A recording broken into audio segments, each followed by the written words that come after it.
Let's dive right into it. This Minecraft movie might not be a critic's darling, but if you've ever spent a night huddled in a dirt shack with a torch, this film's got your heart. It's packed with subtle nods, clever references, and tiny treasures that only someone who smelted iron ore would truly get. Here's a rundown of the Easter eggs you might have overlooked, making this movie a pixelated love letter to fans, crafted with nostalgia and clever winks. The movie kicks off just like a fresh Minecraft world, with a loading screen where pixels slowly fill a square in the center. If you've ever hit create new world, you know this vibe, and it probably gave you chills from the first frame. It's a quiet signal that this is just one of countless tales in Minecraft's endless Universe 1 story, one world among infinite possibilities. Steve drops a gem early on, saying something that sounds like it belongs in a grand fantasy saga, but it's actually a sly nod to a viral X post from 2022 that joked, "It's dark, it's absurd," and it blew up online. Having Steve say it,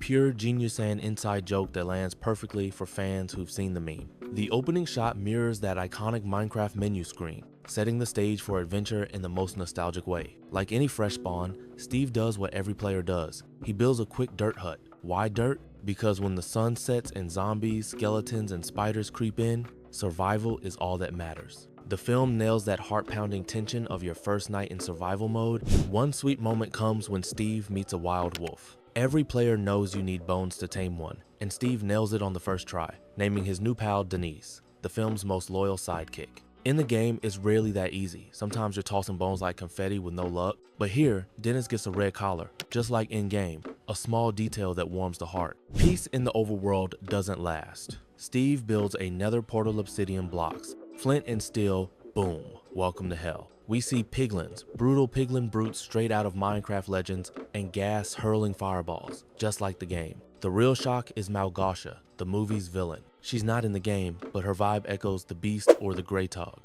a treat for diehard fans. Garrett's obsessed with an auction item, an Atari Cosmos box. He's sweating, dreaming of a fortune, but it's empty when opened. Casual viewers might see it as a gag, but it's a deep cut. The Atari Cosmos was a mythical console that promised holograms but never launched, becoming a collector's legend. An empty box has a plot twist? That's next level nerd humor. The auction scene is wild, with familiar faces in the crowd. Look closely, and you'll spot British creators Dan, TDM, LD Shadow Lady, and Mumbo Jumbo, plus American YouTuber Offmouth. They're just there, blending in, bidding on the warehouse. No lines, no spotlight, but their presence is a warm nod to the community that's kept Minecraft alive. At a retro game store, Garrett picks up an old Nintendo cartridge and blows into it. It's a sacred ritual for anyone who grew up thinking a puff of air could fix a game. Spoiler, it didn't work and probably wrecked the cartridge over time, but it's peak 90s nostalgia distilled into one gesture. Don, stepping into the overworld, casually mentions that a Minecraft day-night cycle lasts 20 minutes in real time. It sounds like a throwaway line, but it's a geeky flex for players who know the game's mechanics inside out. During the first Overworld night, mobs attack, including skeletons riding spiders. They're not named, but fans know these rare spider jockeys spawn at a 1% chance and are a nightmare for undergeared players. The movie makes quick work of them, but in-game, they're pure panic. The crew hides on a rooftop thinking they're safe until zombies appear. How? They didn't climb, they spawned. Harry, the newbie, forgot to light the roof with torches. In Minecraft, dark spots are mob magnets, and this unlit roof was a rookie mistake every survival player has made. The overworld is an Easter egg goldmine. A pink sheep pops up rare, weird, and gorgeous, just like in the game. Garrett tumbles into an abandoned mine shaft, a perfect mix of treasure and terror that every reckless miner knows too well. At sunrise, zombies and skeletons burn, just as they do in-game. The group finds a village, and it's textbook Minecraft. Classic villagers, a useless nitwit, and an iron golem, the village's bouncer who'll yeet you if you mess with the locals. The nitwit with his green robe ends up in the real world, smitten with the vice principal, played by Jennifer Coolidge. In-game, nitwits do nothing, and his lazy charm shines in the hilarious post-credits scene.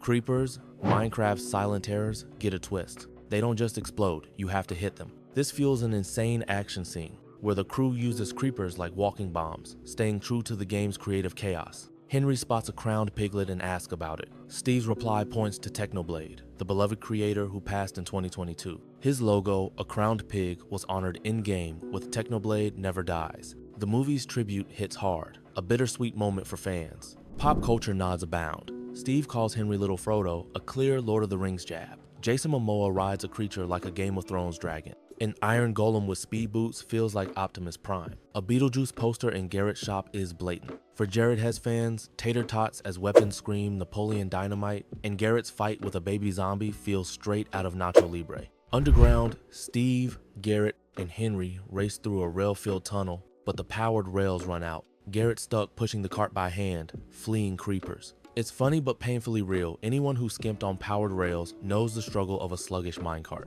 Early Minecraft was Chaos No recipe book, just guesswork. The movie captures this with Garrett crafting nunchucks from buckets and Henry whipping up a tater tot gun. It's the wild, logic-defying crafting of the game's early days. Steve hands out elytra for a sky-soaring escape. Endgame, these wings are in-game loot, earned after slaying the Ender Dragon and raiding end cities. The film skips this, but fans know Steve's a pro who's been through it all. Henry, gliding with elytra and a piglin on his leg, uses a firework for a boost boom. Crash. Epic. It's a real in-game trick for elytra flight, set up earlier by Steve for a perfect payoff. Steve's inventory is a nerd's dream. Fireworks, golden carrots, pumpkins, diamond helmets, armor, a lectern, and speed boots from Minecraft dungeons. It's a flex for players who've explored the spin-offs. In the Nether, a bizarre talent show features Pig Step by Lena Raine, a track from the Nether update. It's not as iconic as C418's classics, but a gem for players who've hunted discs and bastions. The Woodland Mansion is a rare in-game structure, and the movie shows it in all its deadly glory. Illagers,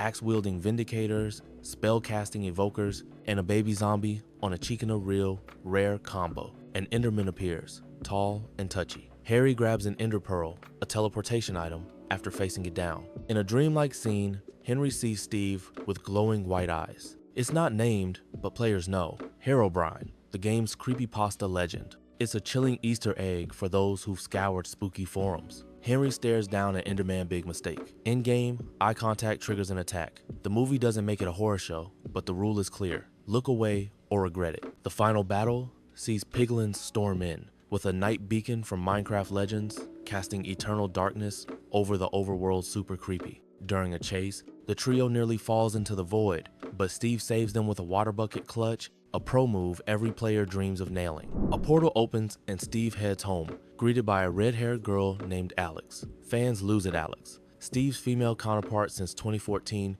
hints at a sequel. Her cameo is brief but electric. Stick around for the credits. And the Nitwit Villager speaks, voiced by comedy legend Matt Berry. Plus, eagle-eyed fans spot Jens Bergensten, Minecraft's co-creator, as a waiter, and Torfi Olofsson, Mojang's creative director, at a self-defense class cameos that scream love for the community. These are just 30 details, but the Minecraft movie hides more. Drop a comment with any you caught or your favorite Easter egg. If you enjoyed this, subscribe for more deep dives.